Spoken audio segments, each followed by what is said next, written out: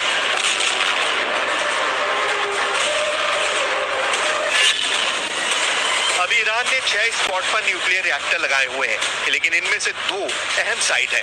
पहली जगह है नतांज और दूसरी जगह है फोर्डो। यहाँ है अंडरग्राउंड न्यूक्लियर साइट जहाँ ईरान सबसे ज्यादा गुणवत्ता के यूरेनियम संवर्धन करता है। इजराइल चाहेगा कि वो पहली फुर्सत में ईरान के इन परमाणु अड्डों को पहली ही स्ट्राइक में तबाह कर दे। ये वो जगह है जहां बेहतर क्वालिटी यानी बम बनाने के लिए बेहतर यूरेनियम तैयार किया जाता है। ये नातांज न्यूक्लियर साइट की 2002 की तस्वीर है। 2002 से 2020 तक इस साइट का ईरान ने बहुत विस्तार किया है। वहीं फोर्डो वाले न्यूक्लियर साइट की पहली सैटेलाइट तस्वीर 2009 में सामने आई थी। यहाँ भी 2002 से 2020 तक ईरान ने काफी काम आगे बढ़ाया है। दावा किया जाता है कि ईरान सबसे अधिक यही यूरेनियम संवर्धित कर रहा है। अब तक ईरान की नीति साफ है कि वो परमाणु बम नहीं बनाएगा। सुप्रीम लीडर अली खामनेई भी इसे बार बार दोहरा चुके हैं। लेकिन अब हालात अलग है। अब दुश्मन सामने है और खतरा ईरान के परमाणु अड्डों को भी है। सवाल है कि क्या खामनेई अपनी नीति बदलने पर मजबूर हो जाएंगे, क्योंकि खामनेई के सलाहकार ने ऐसा इशारा किया है कि अगर ईरान के अस्तित्व पर खतरा पैदा हुआ तो वो अपनी परमाणु नीति बदल सकते हैं। ईरान के पास अभी एटम बम है या नहीं, ये बात पुख्ता तौर पर अमेरिका भी नहीं जानता, लेकिन इजराइल के पास एटम बम है, इससे कोई इनकार नहीं करता।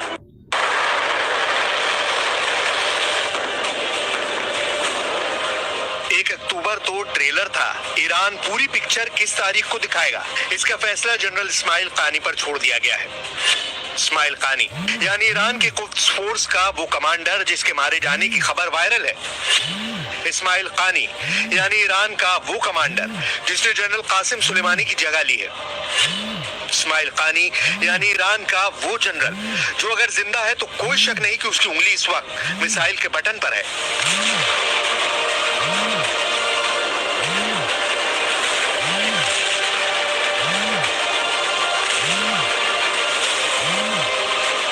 चार अक्टूबर को तेहरान में जुमे की नमाज पढ़ाकर ईरान के सुप्रीम कमांडर अली खामेनी ने बताया था कि इजराइल की उल्टी गिनती शुरू हो गई है। लेकिन इस दौरान ना तो कुछ फोर्स के कमांडर जनरल कानी को देखा गया और ना ही इसके बाद कोई खबर आई। जब जनरल इस्माइल कानी को 27 सितंबर के बाद से नहीं देखा गया तो अफवाहें खबरों में तब्दील हो गई।